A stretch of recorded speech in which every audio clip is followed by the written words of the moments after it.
네, 안녕하세요. 모토래프 신승영입니다. 이 카더라는 모토래프 편집 방향과 다른 저의 개인적인 의견이 담겨 있음을 알려드리면서 라이브든 클립이든 함께 해주신 분들 모두 감사 인사드립니다. 구독하고 좋아요도 부탁드릴게요. 오늘 서득현님, 마키마크님, 테노시님, 그리고 김정민님 이렇게 페이스북하고 유튜브로 봐주시고 계십니다. 테노시님 맞죠? 그렇게 읽는 거 맞죠? 예. 제가 지난주에는 연차라고 연차가 밀려있던 남아있던 연차를 12월에 다 써야 되기 때문에 코로나도 좀 심해졌고 해서 이렇게 이제 연차를 쓰고 촬영도 몇 개가 있어가지고 카더라를 못했어요. 오늘도 점심 때 잠깐 찍느라고 오후 6시에 방송을 키는데 이게 좀 비정기적이잖아요. 원래는 매일 하는 방송이었는데 비정기적으로 하면서 좀 죄송하고 가급적이면 매일 할 수 있도록 노력하겠습니다. 이렇게 말해놓고 이번 주에 또 크리스마스 하루 빠지고 연차도 하루 빠지고 촬영이 또 있어가지고 어떻게 될지 잘 모르겠어요.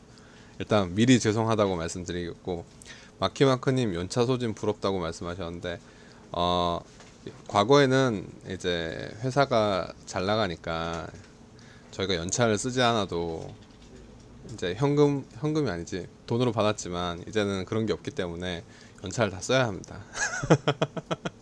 다 써야 해요. 워낙 코로나 때문에 다들 힘들어 하시고 하니까 어디든 저희뿐만 아니라 모든 데가 힘들죠. 다들 힘듭니다. 오늘도 또 힘든 이야기 또 해야 될 것 같아가지고 오늘 주제는 쌍용차 하고 한국 GM 이야기를 잠깐 할까 해요. 지난주에 이슈가 있었는데 이런 그런 회사 내부 이야기 하면 안 된다고요? 아니 그런가? 어쨌든 쌍용차 이야기부터 잠깐 하고 하겠습니다. 쌍용차가 법정 관리 기업 회생 절차를 다시 신청했습니다. 2011년 3월 이후에 10년 만인데 쌍용차 이사회가 서울회생법원에게 기업 회생 절차, 법정 관리라고도 하고 기업 회생 절차라고 하는데 신청했어요. 그러니까 2011년 3월 이후 한 9년 10개월 만에 신청을 했습니다. 이게 최근에 극심한 유동성 위기가 계속 나왔었어요. 사실 지난주 15일에 대출원금 한 600억 원을 갚지 못하고 있다, 연체 중이다라고 공신했었어요. 600억 원 같은 경우에는 뱅크 오브 아메리카 그리고 JP 모건, BNP 등의 600억 원을 돈을 빌렸는데 갚지 못하고 있다라고 밝혔습니다. 그래서 경영 악화로 인해서 상환 자금이 부족해서 연체가 발생했다라고 하면서 이 해당 대출 기간 금융기관들이랑 이야기를 해서 만기를 좀 연장하려고 하겠다라고 하는데 15일날 600억 원이 발생했고 지금 오늘 산업은행으로부터 빌린 900억 원이 오늘 또 도래를 했어요. 600억 원을 갚지 못한 상황에서 900억 원이 또 발생해서 1,500억 원이 됐죠. 연체금이 이제 1,500억 원이 되다 보니까 이제 이거를 신청을 했죠. 1,500억만 있는 게 아니라 우리은행으로부터 빌린 돈 150억 원도 있어요. 다 합치면 1,650억 원. 이자도 있을 거고 더 나올 거예요. 금액 자체가. 그래서 현재로서는 이제 법정 관리를 신청하고 신청한 상황입니다. 문제가 지금 산업은행으로부터 900억 원을 좀 연장을 해야 되는데 산업은행 입장에서는 조금 이제 고심을 하고 있다라고 해요. 그러니까 7월 달에 이미 만기를 한번 연장했어요. 갚는 거를, 돈을 갚으라는 걸 한번 연장해 줬는데 또 다시 연장을 해주기에는 조건 없는 추가 연장은 없다. 그러니까 600억 원이 지금 빚이 있잖아요. 600억 원을 일단 600억 원을 먼저 갚아야 할 돈이 있고 산업은행 900억 원은 이후에 발생을 했잖아요. 그러면 우리가 900억 원 연장을 해주더라도 연장을 해줄 수는 있지만 아무렇게 조건 없이 해줄 수는 없고 이 600억 원에 대해서 인도 마힌드라가 너희가 책임을 져라, 너희가 이거 갚아라, 그러면 우리가 900억 원은 좀 대출을 연장해 줄게 라고, 그게 산업은행 입장이에요. 산업은행 입장인데 산업은행 입장은 연체금 600억 원을 이제 마힌드라가 나서서 갚아야 한다 라고 했어요. 마힌드라 같은 경우에는 외국계 금융사 세 곳에서 600억 원 대출금 만기를 넘겼다 해서 책임을 지겠다, 마힌드라가 책임을 지겠다라고는 했는데 언제 갚을지 어떻게 할지, 이거를 그냥 갚는 게 아니라 마힌드라가 빌려주는 거예요. 마힌드라가 쌍용차에게 우리가 대주주로서 투자를 한다는 게 입장이 아니라, 투자가 아니라 쌍용차 입장에서는 언제든 마힌드라에게 빌려야 할 채무, 채권인 거죠. 그래서 대출에 대한 권리를 가져갈 것이다 했는데, 마힌드라 같은 경우에는 사실 올해 한번 말을 바꿨잖아요. 원래 뭐 2천억인지 3천억인지 투자를 하려고 하다가 일단 현금 흐름이 가능한 금액만 준 상황이었는데, 그래서 쌍용차 입장에서는 마힌드라가 또 말을 바꿀 수 있다는 불안한 감이 항상 있습니다. 쌍용차 같은 경우에는 대출을 언제였지?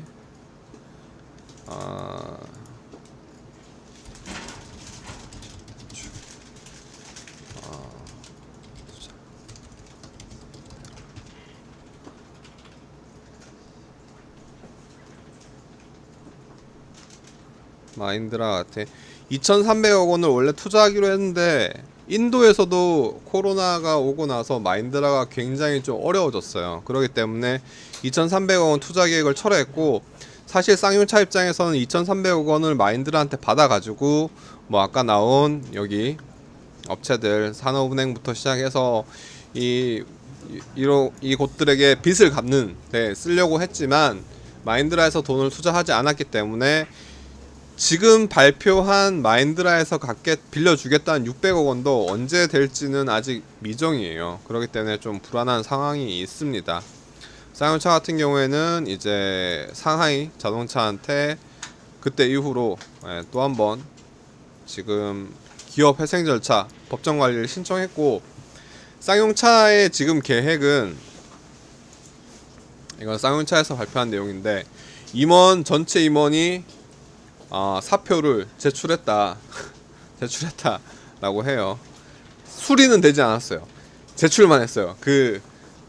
내가 사표를 내고 그런 그러니까 그만둘 각오로 열심히 일을 하겠다. 그러니까 사표를 제출했지만 수리가 된 건 아니고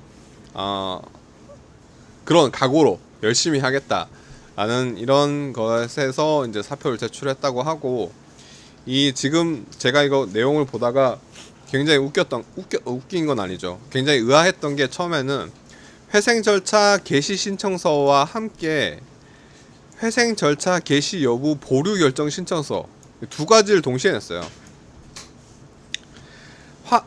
개시 회생 절차를 하겠다라고 법원에 신청을 하고, 동시에 이 회생 절차에 대해서 보류 결정 신청서, 이 ARS 보류 결정 신청서를 했는데, 이게 시작을 좀 밀어주는 거거든요. 어떻게 보면 회생 절차 상태이긴 하지만 법정 관리 법원에서 혹은 뭐 채권단에서 이거를 개입을 하는 거를 일정 부분 한 3개월 정도 시간을 벌어주는 상황인데, 이 3개월 사이에 쌍용차의 계획은 법원에서 이거 받아줄 경우에는 상환 부담을 3개월에서 6개월 정도 시간을 버는 거니까 채권자랑 대주주 사이에 이해관계 조정을 하고, 그 다음에 현재 진행 중인 투자자, 새로운 투자자죠, 마힌드라에 이어서 새로운 투자자에게 협상도 빨리 마무리해서 회생 절차 작업에 들어가기 전에 이거를 진행을 하겠다 해서 회생 절차를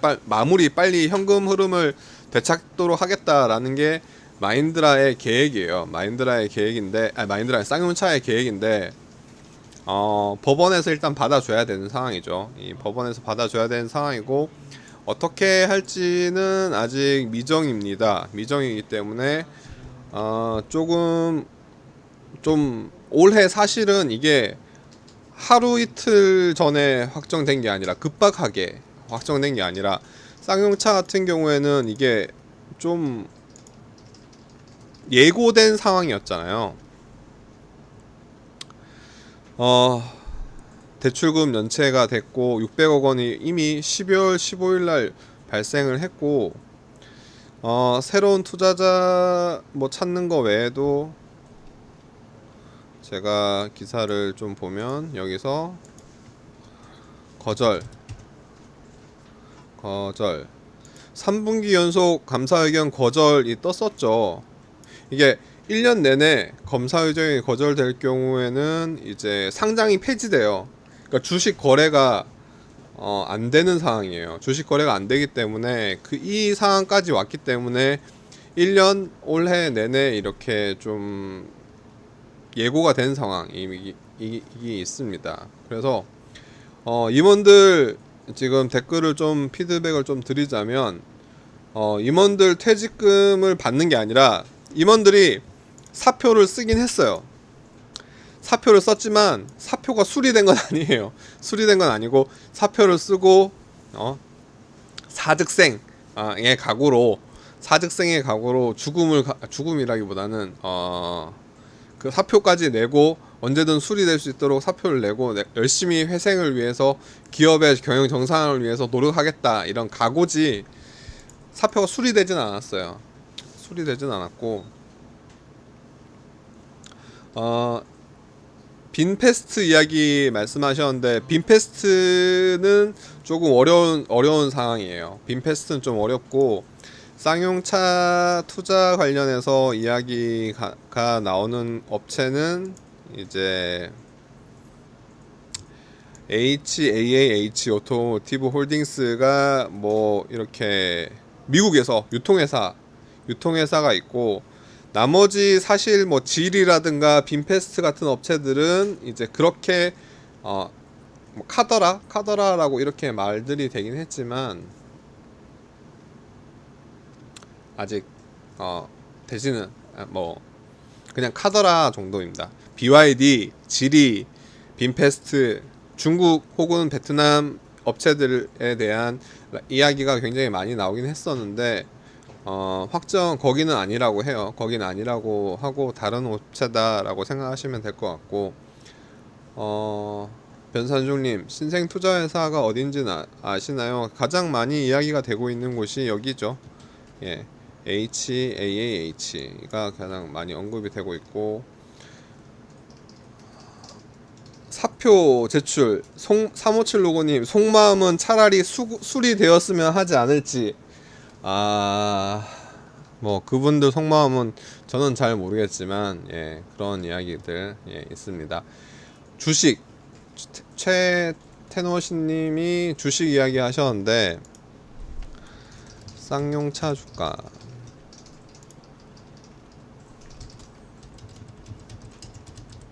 오늘 주가는 이렇게 3,000원대에서 거래가 되다가 3,000원대에서 거래가 되다가 이렇게 떨어졌습니다. 이렇게 3시 반에 장이 마감되잖아요. 3시 반에 장이 마감되는데 주가가 해서 쌍용차 주가 같은 경우에는 주가가 20% 거의 개미 4만명 패닉이라고 합니다. 그렇습니다. 주가 불과 6개월 전에 연속 상한가를 쳤는데 6개월 사이에 이렇게 1년 주가를 보면 2,000원대에 놀던 쌍용차 주가가 코로나 시간 동안 뭐 2,000원 밑에서 머물렀죠. 그러다가 5,000원, 6,000원 가까이 올랐는데 그러다가 이제 지금 했고 지금 거래가 아마도 굉장히 좀 논란이라고 해야 되나? 거래 정지가 됐죠. 거래 정지가 됐습니다. 거래가 되지 않습니다. 내일 같은 경우에는 팔고 싶어도 팔지 못할 예정입니다. 풀릴 수 있어요. 풀리면 파시면 되고, 뭐 추가로 이른 시점에서 또 쌍용차의 그 법정관리 탈출 계획에 대해서 동의하시는 분들, 이 여기에 계획 뭐 이제 회생 절차 개시 신청서와 함께 회생 절차 개시 여부 보류 신청서를 동시에 접수했다라고 하는데, 그 6개월에서 1년 사이에 유동성 문제를 마무리 짓겠다. 마무리 짓고 본격적으로 회생 절차를 하기 전에 탈출하겠다. 그런데 뭐 이걸 가지고 투자해도 되냐라고 물으시는 분도 계셨어요. 네, 저는 잘 모르겠어요. 저는 뭐 굳이 저는 뭐 주주긴 한데 저는 주주긴 해요. 예, 주주긴 한데 서득현님 쌍용차 소액 주주들은 저를 포함하여서 뭐 저 같은 경우에는 사실 이때 샀으니까, 이때 만원일 때 샀으니까 만원일 때 샀는데 지금 뭐 2,000원이든 5,000원이든 뭐 어떻게 되든 상관없어요. 마음을 놓았습니다. 내려놓고 없는 돈이라고 생각하고 있습니다. 네, 그리고 인수할 매력적인 회사가 아니라는 걸 증명이 됐다. 사연수 있는 호연님.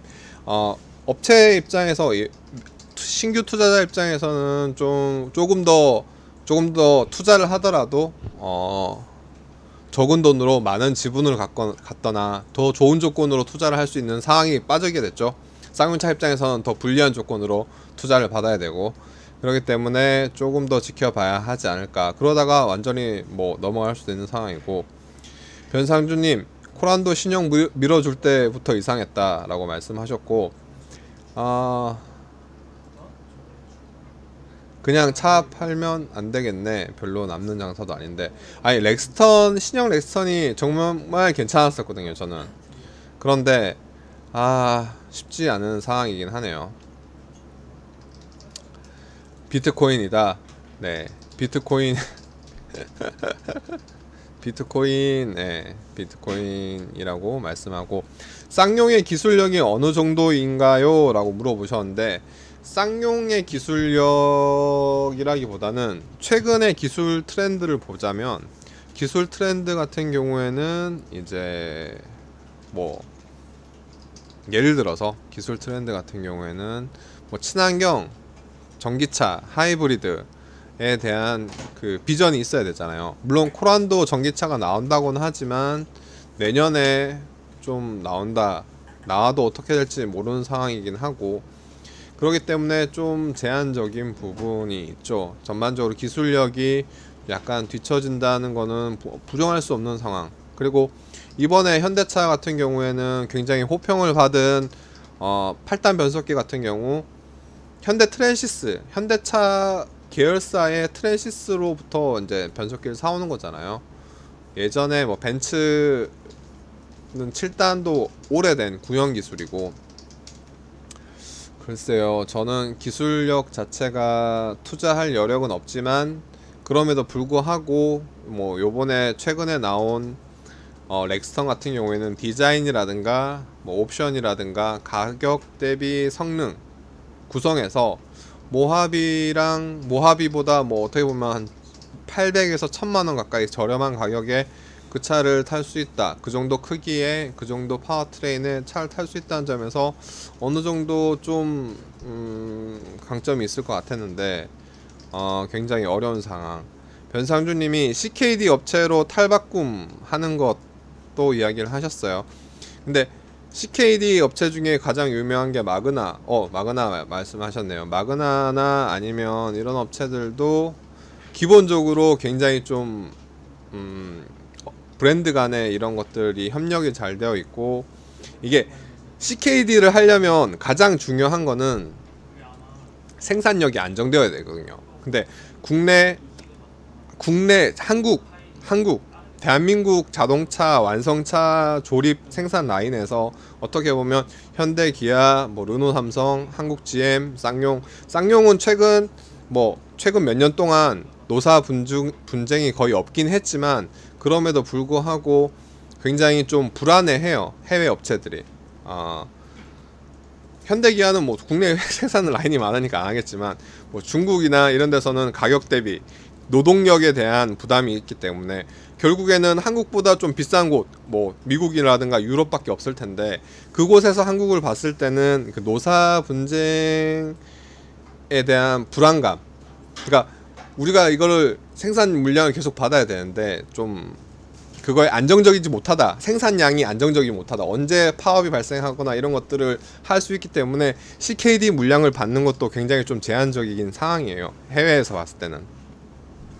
그리고 공장이 테슬라로 가지 않을지 357 로고님 말씀하셨는데, 테슬라 같은 경우에는 중국, 독일, 미국의 공장을 지금, 중국 상하이, 뭐 독일에 지금 짓고 있죠. 미국에서는 공장을 확장하고 시장을 먼저 봐요. 시장이 큰 지역에 공장을 세우는다는 게 테슬라의 정책이기 때문에 한국 자동차 시장이 뭐 중국이나 미국이나 뭐 그 독일만큼 크지 않기 때문에 조금 아쉽지 않을까 싶습니다. 네, 아쉽지 않습니다.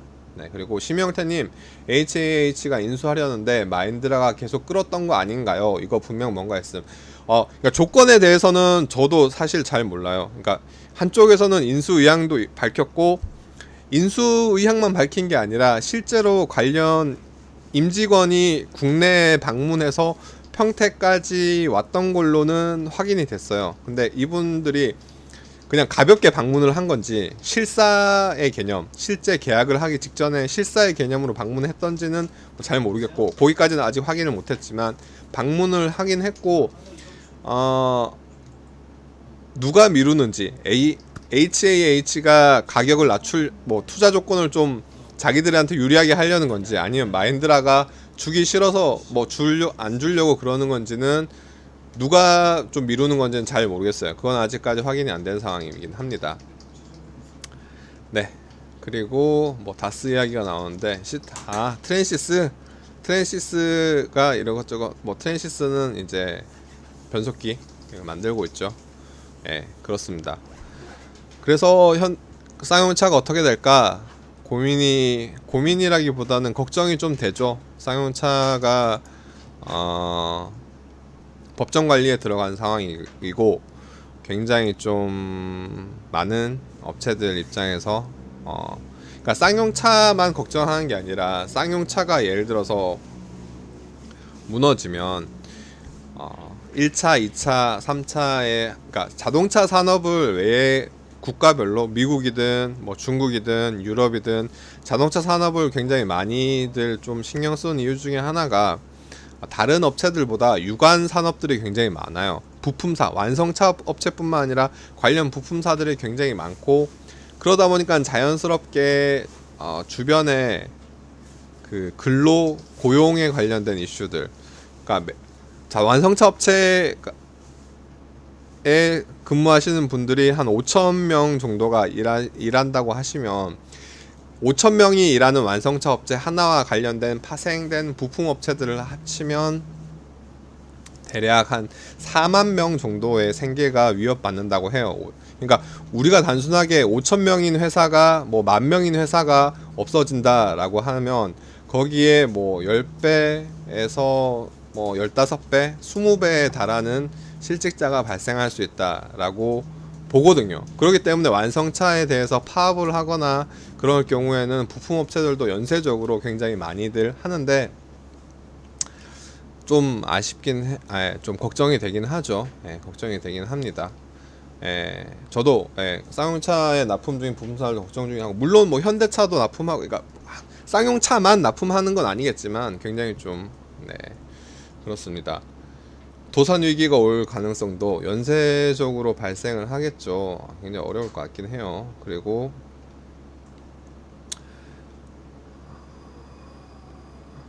네, 그렇습니다. 현대 평택, 그러니까 저희가 우리가 알잖아요. 국내에서 그렇게 없어진 회사 공장들이 한두 곳이 아니잖아요. 그렇기 때문에 굉장히 됩니다. 걱정이 되는 상황이고, 프레임 바디 차들 타격이 크다. 쉐보레 타오 때문에 말씀하셨고, SUV 전기차에 집중해도 좋을 텐데 전기차를 팔고 싶어도 쉽지가 않아요. 단순하게 내연기관, 그러니까 테슬라 같은 경우에는 전기차밖에 없잖아요. 현대차는 돈이 많잖아요. 근데 쌍용차 같은 업체들이 내연기관 차를 팔고 있다가 갑자기 전기차로 한 번에 바꾸는 게 쉽지는 않아요. 둘 다 하는 것도 쉽지 않고. 그러니까 현대차가 뭐 여유가 있는 거죠. 돈이 있다 보니까 여유가 있으니까 투자를 하는 거고, 뭐 둘 다 같이 파는 게 쉽진 않고, 대부분 보면 뭐 신생업체들을 인수한다던가 신생업체들한테 협력을 받는다던가, GM 같은 경우에도 우리가 GM 볼트, 쉐보레 볼트 같은 경우에도 사실상 GM에서 많이 만든다기보다는 LG에서 굉장히 많은 부분을 관여를 해요. 배터리, 뭐 인포테인먼트 시스템, 그러니까 차체 플랫폼을 제외한 나머지 부분에서 LG가 굉장히 많은 걸 만들거든요. 그런 식으로 굉장히 파트너를 잘 선택해야겠죠. LG랑 쌍용이 LG가 손을 잡아줄지는 뭐 저는 모르겠습니다만, 그런 식이 아니면 쌍용차 입장에서는 좀 힘들지 않을까 싶습니다. 한국GM처럼 공적 자금을 투입하면 좋겠는데 사는이 주주가 아니라서. 그렇죠. 그러니까 한국GM 같은 경우에는 채권도 있지만 투자자였어요. 그렇기 때문에 GM과 산업은행이 이제 같은 투자자 입장이라서 책임을 지는 입장이었고, 쌍용차 같은 경우에는 돈만 빌려주는 입장이라서 좀 다릅니다. 다릅니다. 르노 삼성도 쉽지 않습니다. 지금 르노 삼성도 위기가 올 것 같다라고 변상준 말씀하셨는데, 르노 삼성도 쉽지가 않죠. 굉장히 쉽지 않은 상황이긴 합니다. 쉽지 않은 상황이고 어려운 상황입니다. 이렇게 쌍용차 이슈가 있었고, 또 하나가 이제 지난주에 한국GM 임단협 극적 타결했습니다. 타결했어요. 한번 잠정 합의안이 한번 취소가 됐었죠. 부결됐었죠. 앞서 투표에서는 1차 45% 부결 1차 잠정 합의안.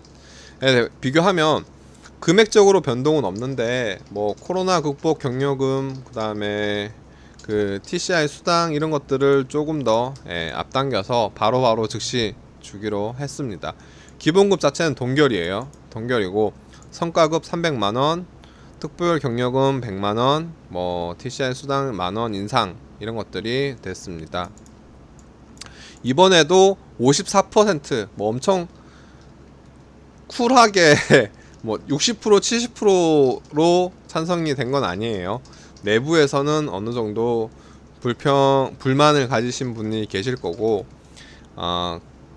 아직까지 기아차와 르노는 노사 합의를 이뤄내지 못했습니다. 노사 합의를 이루지 못했기 때문에 그것도 있습니다.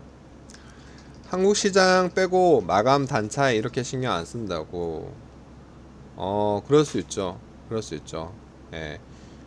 그러니까 국내 소비자들은 그런 거 굉장히 예민하게 반응하시긴 하죠. 네. 굉장히 좀 잘 마감을 꼼꼼하게 하죠. 그러나 신차 검수하는 나라는 한국뿐. 그런가요? 신차 검수 다른 것도 하는 걸로 알고 있는데. 3575님은 르노, 쉐보레 결국에는 에이스 센터만 남겨놓고 수입차로 라인업 만들지 않을지. 글쎄요.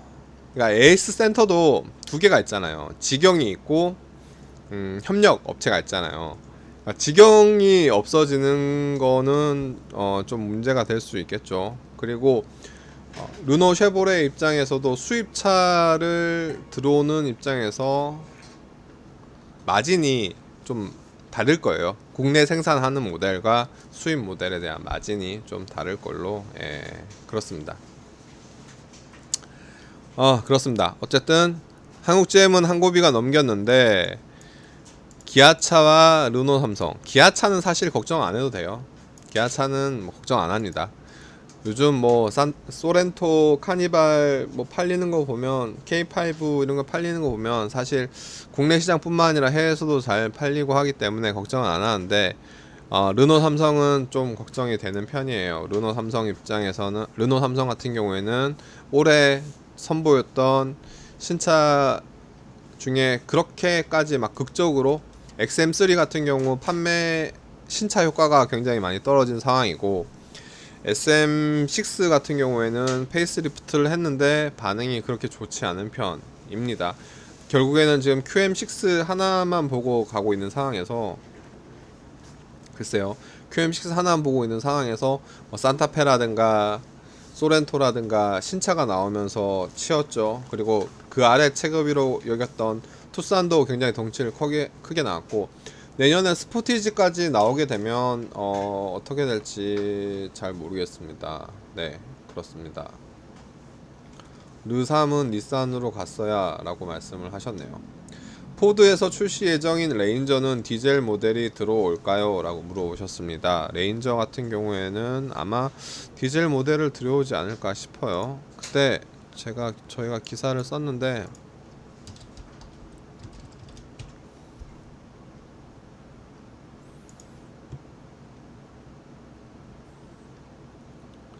레인저는 와일드 트랙이랑 랩터 두 가지를 출시할 예정입니다. 파워트레인은 2.0 디젤 엔진, 10단 자동 변속기, 사륜구동 시스템, 이렇게 매칭이 됩니다. 그러니까 랩터도 뭐 그냥 파워트레인보다는 이제 오프로드 특화와 관련된 것들이 좀 더 많이 들어간다고 생각하시면 돼요. 예, 와일드 트랙, 유럽 시장으로 타겟을 된 와일드 트랙이 유럽형이 들어온다라고 생각하시면 될 것 같습니다. 네. 저희 자동차, 네, 네, 네. 심영태님, 네, 그렇게 말씀하셨고, 르3, 현대차 관계자 분이신가봐요. 김동숙님하고, 이렇게 심영태님 댓글 말씀을 하셨습니다. 닛산 이야기를 하는데, 닛산이 어떻게 보면 일단 국내 시장에서 철수를 했죠.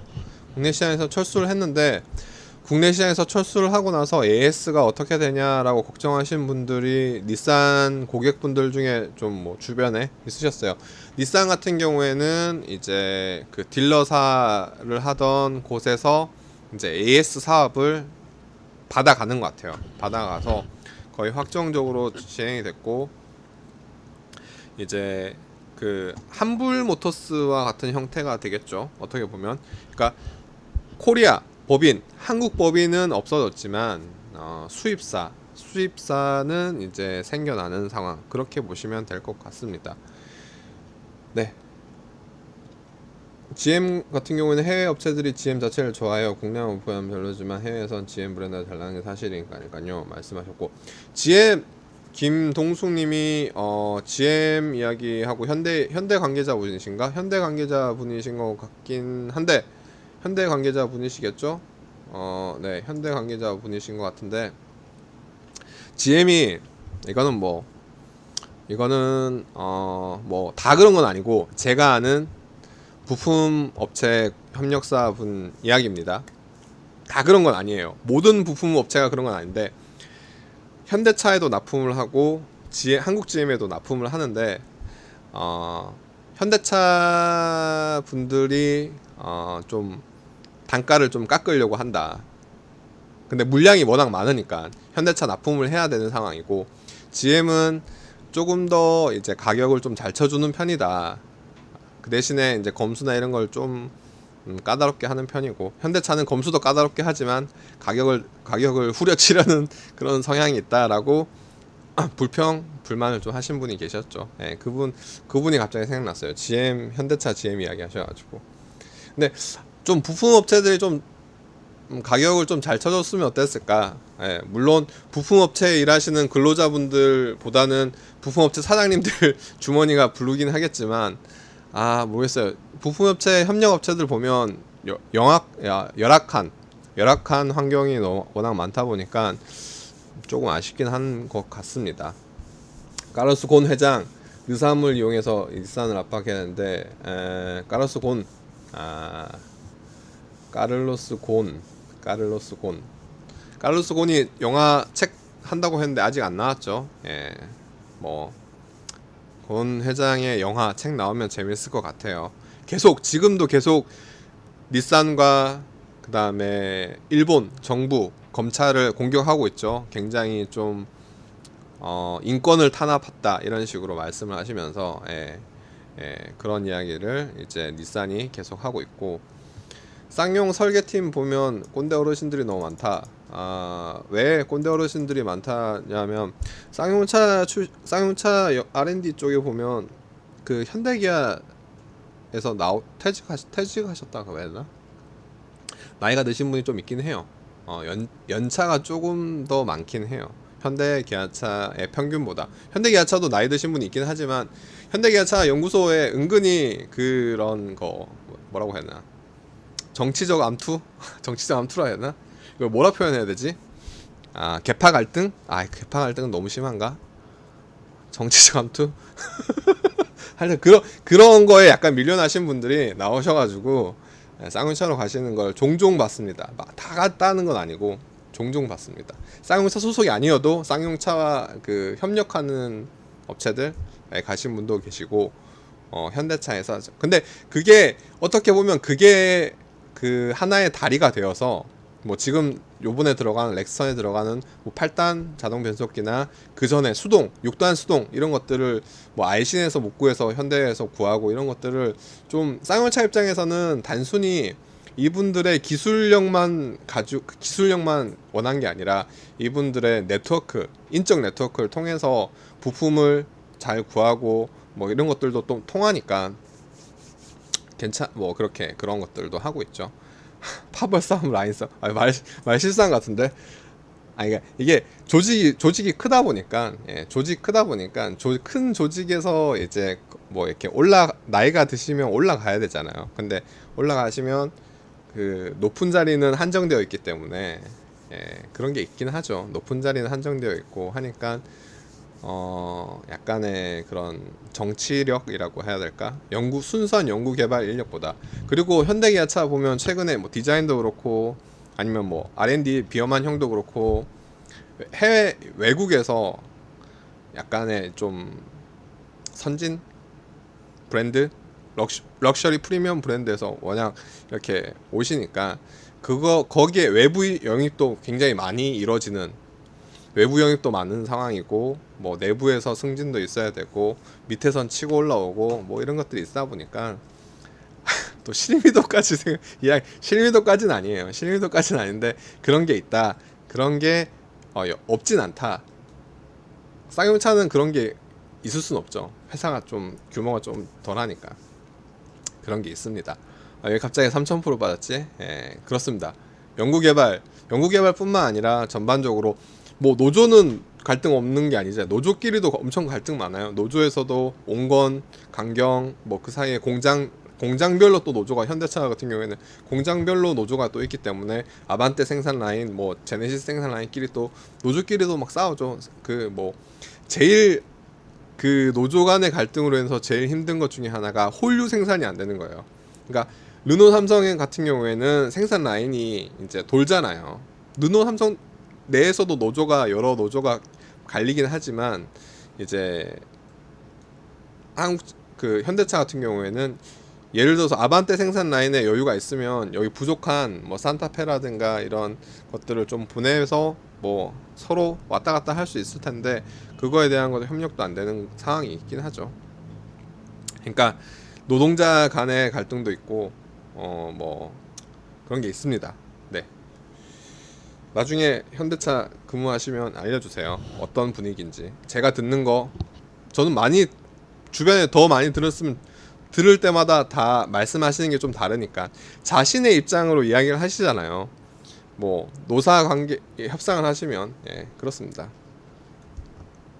쌍용차 소개하고 있는 유튜브 채널 댓글만 봐도 소비자들은 쌍용차에 대해서 애증적인 고민이 많이 있는 것 같은데 정작 회사에서는 별 고민이 없는 것 같다. 고민이 그분들도 고민이 많으세요. 고민이 많으신데 약간 안 된다 안 된다 걱정된다 걱정된다고 하면 본인 당사자 스스로가 걱정된다고 하면 주변에서 더 많이 불안해 하잖아요. 본인은 괜찮다, 우리는 잘할 거다, 우리는 계획이 있다, 우리의 계획에 따라서 빨리 상환할 거다, 이런 거를 티를 내야 그나마 좀 빨리 해결되고 주변의 불안한 그런 감정들을 좀 억누르려는 게 많은 것 같아요. 제가 봤을 땐 당사자분들도 당연히 고민하시죠. 고민하십니다. 일단 쌍용차 이야기는 여기까지, 한국 GM 이야기도 뭐 거기까지 협상을 했다. 그리고 이어서 르노 삼성 걱정된다까지 말씀을 드렸고, 일단 오늘 코나 같은 경우에는 가성비부터 N9까지인데 배출가스 인증 지금 떴죠. 오늘 떴기 때문에 2.0 모델입니다. 2.0 모델, 가솔린 모델, 가성비 모델이라고 해요. 고성능 N 두 가지.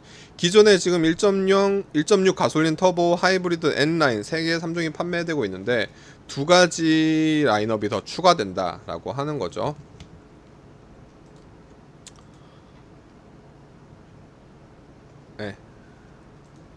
지금 2.0 가솔린 같은 경우에는 인증을 마쳤다고 하는데 MPI 엔진이에요. MPI 엔진이기 때문에 굉장히 좀 국내 인증 모델, 여기 인증 모델은 어디야? 무단 변속기예요. 2.0 MPI에 무단 변속기 CVT 조합을 해가지고 굉장히 저렴한 가격으로 맞추겠다. 미국에서는 이미 팔고 있죠. 2만 달러? 2만 달러에 팔고 있는데 국내에서는 더 저렴한 가격대를 맞출 예정입니다. 그래서 저는 뭐 배기량에 따른 세금만 아니면 괜찮을 것 같긴 해요. 괜찮을 것 같긴 하고, 뭐 그런 최근에 그런 거 불안해 하시는 분들 계시잖아요. 야, 직분사 엔진, 터보 엔진 막 세타2 막 불안해. 막 그래요. 막 그런 분들은 이 차 타시면 돼요. 검증된 파워트레인, 안정적인 자연흡기, 자연흡기에 굉장히 안정적인 모델이라고 생각하시면 될 것 같습니다. 배기량에 따른 세금 부담은 좀 있을 것 같긴 해요. 그러니까 터보 GDI 엔진이 나는 불안하다, 믿을 수 없다 라는 분한테는 뭐 이 모델을 타시면 될 것 같고, 이제 덩치 큰 차를 원하시면 글쎄요, 또 다른 대안을 좀 찾아봐야겠죠. 그리고 많은 분들이 기다리시는 것 중에 하나가 코나 N 막바지 담금질을 하고 있습니다. 2.0 가솔린 터보 엔진과 8단 DCT 조합, 250마력. 굉장히 뭐 오버부스트, 그린 시프트, 레브 매칭 이런 것들, 런치 컨트롤 이런 것들이 다 들어간다고 합니다. 그리고 일렉트릭 같은 경우에는 지금 일단 판매가 살짝 해서 조금 이야기가 있어요. 최근 불거진 연쇄 화재 사고와 관련해서 이미지 훼손, 그리고 내년에 전기차 전용 브랜드 아이오닉 론칭. 아이오닉이 전용 브랜드로 나오긴 하죠. 나오기 때문에 국내 출시하지 않을 전망, 확정은 아니에요. 전망이에요. 코나 일렉트릭이 단종이 되고 아이오닉으로 다 바뀌는 거 아니냐라는 이야기가 있는데, 유럽에서는 코나 일렉트릭에 대한 수요가 좀 높은 편이기 때문에 이거는 아직은 뭐 확정된 이야기는 아니에요. 미정이긴 합니다. 그렇습니다. 코나 불 붙은 거 이야기 나왔죠. 일단 원래는 LG화학이랑 모비스랑 이렇게 둘이 붙고 있었는데 여기에 갑자기 GM이 참전해서 야, 우리 쉐보레 볼트도 리콜할게 라고 하면서 LG화학이 이제 좀 불리해진 상황, 훨씬 더 불리해진 상황입니다. 그리고 뭐 이런 기사들, 시승기, 주말에 MG 이런 것들이 있었고, 렉스턴 추천을 이렇게 했는데 이렇게 올라갔고, 디젤게이트 최종 판결, 이렇게 소프트웨어는 불법, 이게 최고 법원에서 판결이 난 거예요. 이거는 그러니까 디젤게이트에 대한 소송, 그러니까 뭐 소비자들이 혹은 단체, 환경 단체나 정부 기관에서 지금 집단 소송, 피해 보상 이런 것들을 요청해 놨잖아요. 이거에 영향을 미칠 것 같아요.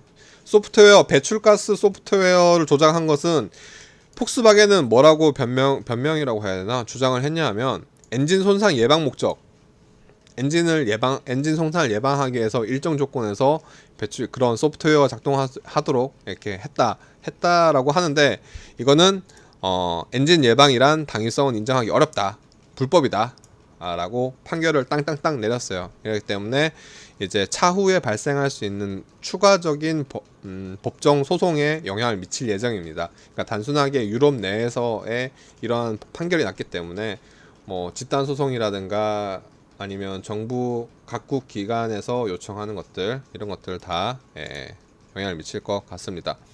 그리고 개소세 30%이나 6개월 더 연장합니다. 6개월 더 연장하기 때문에 이럴 거면 그냥 폐지하면 안 되나? 폐지하면 안 될까 싶어요. 저 개인적인 생각. 이럴 거면 그냥 폐지를 해버리던가, 아예 개소세 자체를 뭐 3.5%, 3%, 1.5% 이렇게 맞춰버려서 쭉 했으면 좋겠어요. 굳이 막 저는 다른 것보다 가격 정보를 전달할 때마다 갈로치고 뭐 개소세 5% 기준, 3.5% 기준 이런 이야기들을 계속 해야 되는데, 개별 서비스와 연동해서 이런 개별 서비스만 연장되는 게 인하되는 게 아니라, 개별 서비스세가 100만 원이 감면되면 교육세 30만 원에 부가가치세 13만 원, 이런 것들이 다 연동이 되어 있어요, 세금이. 그렇기 때문에 세금을 뭐 계속 이렇게 연장하는 것보다, 연장하는 것보다 그냥 한 번에 딱 좀 명쾌하게 깎을 거면 깎았으면 어땠을까. 네, 그렇습니다. 세금을 내리면 차값을 올려요. 부정할 수가 없다, 이거는 진짜. 씨. 맞아요. 맞아, 진짜 그래요. 전기차가 대표적으로 그렇죠. 부조금이라든가 세금이라든가 이런 혜택을 주면 회사만. 맞아요. 맞아요. 맞습니다. 그렇습니다. 개소세 해지하면 차값이 올라간다고. 진짜 뒤통수를 때리는. 저도 그 관련된 이야기를 칼럼을 쓴 적이 있는데, 전기차 관련된, 그땐 전기차 이야기고. 또 하나는 G80, GV80 아반떼, 미국에선 엘란트라라고 불리죠. 북미 올해차의 후보에 올랐습니다. 총 최종 후보 9종이거든요. SUV, 승용, 픽업, 세 가지 세그먼트의 3개씩 모델인데, GV80이랑 아반떼는 같은 승용으로 구분되죠. 승용차 부분에서는 닛산 센트라, SUV 부분에서는 머스탱 마하이, 랜드로버 디펜더 등이 경쟁자로 선출됐다. 픽업 트럭 부분은 포드 F150, 글래디에이터, 램 1500이 됩니다. 일단 이 승용은 탈 확률이 굉장히 높아요. 2년 연속 탔기 때문에 요번에 받으면 3년 연속이죠. 북미 올해 차 탈 확률이 굉장히 높은 것 같아요. 뭐 G80, 아반떼, 뭐 G80 둘 중에 하나인데, 굉장히 높은 것 같고, SUV는 좀 어렵지 않을까. 트럭은 이성적으로 생각하면 포드 F150이 탈 것 같고, 그냥 가슴으로 생각하면 지프 글래디에이터가 탔으면 어땠을까, 뭐 이런 느낌이 있습니다. 80이들 출고되나요? 출고는 되는데 그렇게 원활하진 않죠. 좀 많이 밀려 있는 걸로 알고 있습니다. 굉장히 밀려 있는 걸로 알고 있습니다. 어쨌든 밀려 있고, GV70이랑 SUV 3종 비교했는데, 이거는 뭐 이거 보시면 돼요. 그냥 뭐 성능이나 이런 걸 비교한 게 아니라 가격대 기준으로 비슷하잖아요. 6천만 원대 수입차, 그리고 GV80도 뭐 여기에 가격대가 비슷하니까 요거를 비교해봤는데 굉장히 욕을 많이 먹었다라는 기사에 댓글에 왜 비교하냐, 욕을 많이 먹었습니다. 네, 제가 쓰라고 했는데 욕을 많이 먹었습니다. 신한섭 기자가 썼는데 미안해요. 네, 그렇습니다. 충돌 테스트 글래디에이터. 램은 애매하다는 평가가 많다. 램은 저는 한 8년 9년 전에 타본 이후로 안 타봐가지고 제가 뭐 평가하기가 애매하네요. 예. 램은 엄청 할인이, 램은 가격 경쟁력이 엄청나긴 하죠. 그렇습니다. 그걸로 파는 거예요. 싼 맛에. 볼트 EUV, 약간 그 외건 SUV 느낌 나는 그런 모델이고, 전기차 보급 뭐 이런 거 하고, 요거 이야기 잠깐 하자면 폭스바겐 그룹에서 벤틀리, 람보르기니, 두카티는 안 판다. 파냐 안 파냐 말들이 많았는데, 야, 벤틀리랑 람보르기니, 두카티는 안 팔아. 대신에 벤틀리는 아우디 산하로 편입해. 그전에는 아우디 산하가 아니었거든요. 그러니까 폭스바겐 그룹 내에 지분이 있어서 아우디 AG, 아우디 그룹 내에 있지만 아우디 그룹 밑에 람보르기니가 있어요. 람보르기니는 아우디 AG 소속이고, 아우디 AG가 또 폭스바겐 그룹 내에 연관이 있긴 하죠. 포르쉐도 뭐 아우디 이쪽에 더 가까우니까. 벤틀리까지 엄쳤어요. 벤틀리까지 엄쳤기 때문에 럭셔리 브랜드들은 아우디 산하에서 벤틀리, 람보르기니 뭐 이런 것들 다 협력하고, 부가티는 이제 그 걔네 누구야, 초고속 전기차 걔네 어디지? 리막. 그래, 리막이랑 지분 교환 형태의 인수 협상을 진행하고 있다. 그러니까 리막한테 부가티를 줄 테니까 리막의 지분을 포르쉐한테 줘라. 이런 딜을 이제 기사가 계속 나왔어요. 그러니까 폭스바겐 그룹에서 우리가 부가티를 줄 테니 리막 너희의 지분을 우리한테 줘. 포르쉐가 지금 최대 주주긴 할 거예요. 그렇기 때문에 그런 딜이 있는데, 여기에 대해서 폭스바겐 그룹은 논평은 뭐 맞다 아니다, 논평은 거부하고 있어요. 거부한 것 자체가 확률이 높다는 거죠. 그렇습니다. 네, 폭바가 리막을 먹으려고, 포르쉐를 통해서 먹으려고 해요. 리막 같은 경우에는 현대차도 투자를 했죠. 현대차도 투자를 했지만 그럼에도 불구하고 포르쉐가 더 많은 지분을 갖고 있다. 이제 그전에는 그렇고, 이거 아우디 Q7 이건 좀 충격이었죠. 신차 충돌 5등급. 뒷좌석 빵점 나왔어요. 빵점. 이게 안전벨트 프리텐셔너가 빠졌다고 해요. 예. 뒷좌석 같은 경우에는 안전벨트, 시트벨트 프리텐셔너가 탑재되지 않았기 때문이라고 해명을 했는데, 예. 내년에는 뭐 개선된 모델을 도입할 거다라고 합니다. 근데 아우디 뭐 차 가격이나 브랜드 인지도나 이런 거 봐서 국내 시장에서 KN캡, 국토부 산하 KN캡을 하면 웬만하면 다 1등급이에요. 진짜 다 1등급.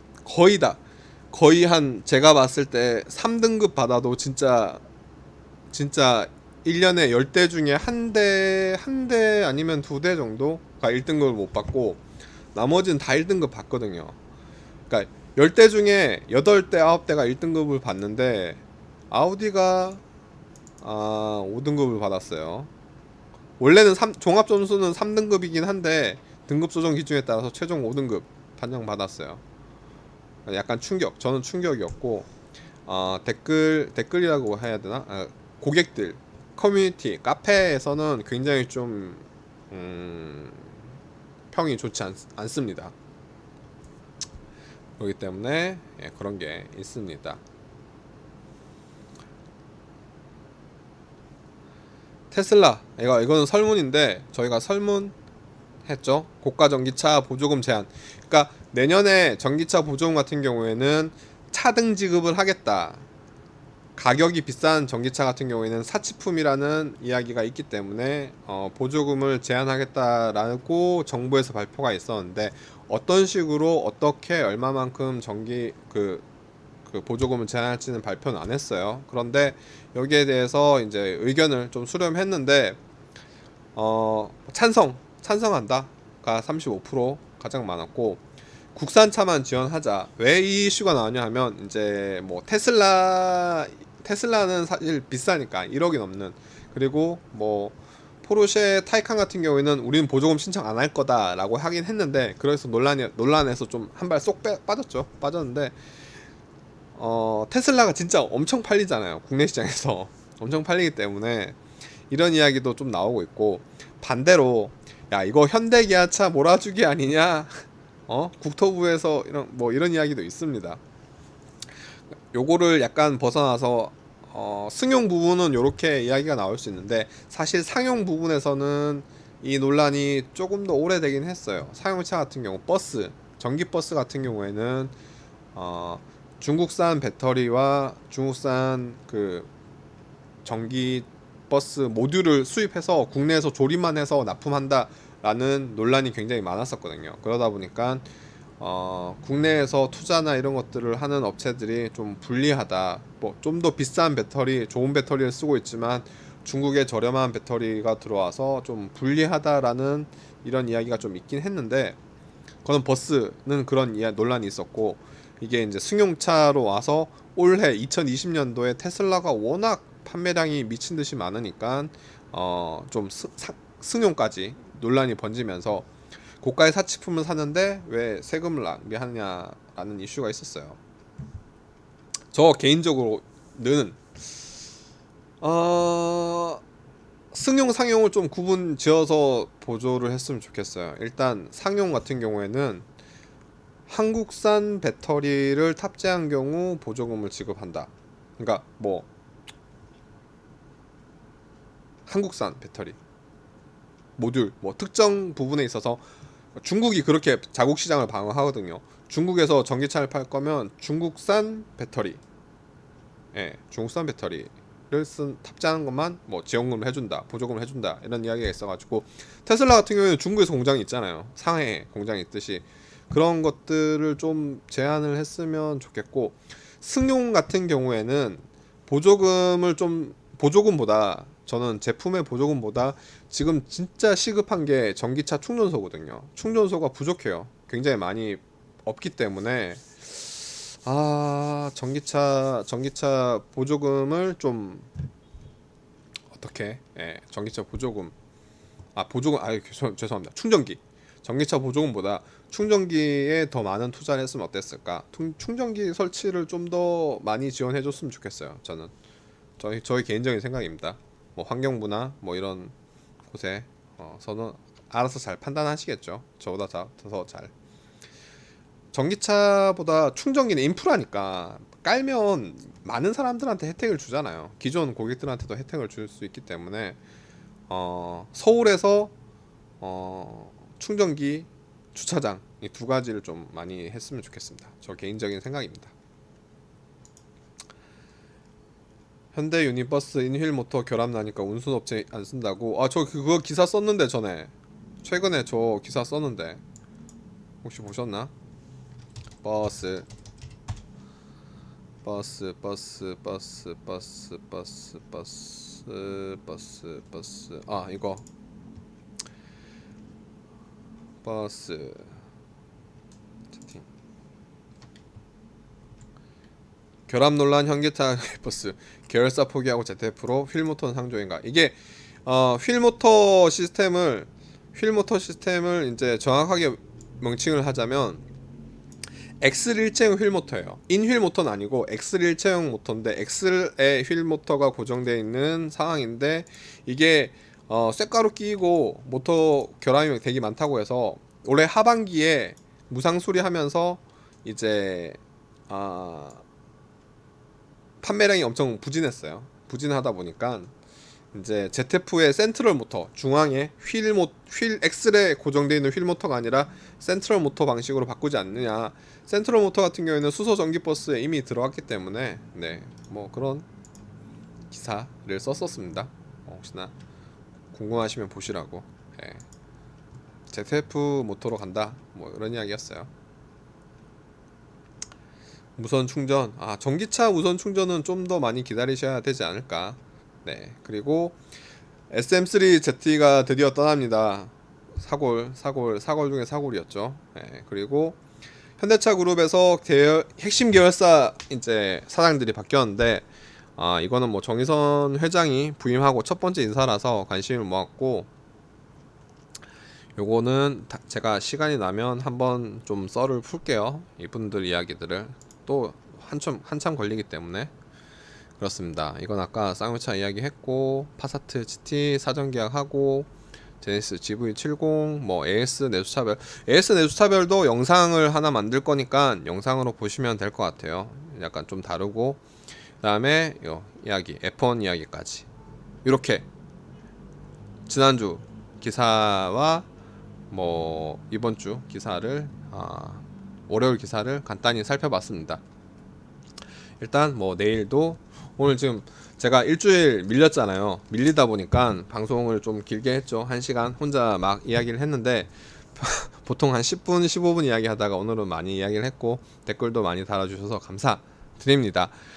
내일도 6시에 찾아뵐 수 있으면 찾아뵙고 뭐 못 뵙더라도 가급적이면 앞서 말씀드렸듯이 연말에 연차랑 촬영이 좀 겹치다 보니까 좀 많이 방송을 못 하고 있는데 최대한 노력을 할 수 있도록 하겠습니다. 네. 지금까지 봐주시는 분들 모두 감사 인사드리고 댓글 다시고 봐주신 분들 감사 인사드리면서 저는 내일 뵐 수 있도록 노력하겠습니다. 서득현님, 357로고님, 제임스 다일풀님, 그 다음에 최태노시님, 357로고님, 그리고 또 누구였냐 댓글 변상중님, 또 어딨냐 댓글 변상준님 등등. 네, 등등 감사 인사드립니다. 1시간 좋다고요. 1시간 노력해볼게요. 일주일 동안 안 한 걸로. 최근 영상에 고정 댓글로 당일 라이브 시간 알려달라고. 저도 사실 언제 할지 안 할지 몰라가지고 점심 때 들어와 보고 저녁에 들어와서 보고 봤다고 그러시는데 최대한 네 댓글 남길 수 있으면 남기도록 하겠습니다. 저도 사실 한 30분 전에 결정을 해가지고 남겨도 되나? 잘 모르실 것 같아요. 그날 막 하려다가 취소된 경우도 있다 보니까 어쨌든 노력해 보도록 하겠습니다. 봐주시는 분들 항상 감사 인사드리면서 저는 지금까지 모토래프 신승이었습니다. 감사합니다.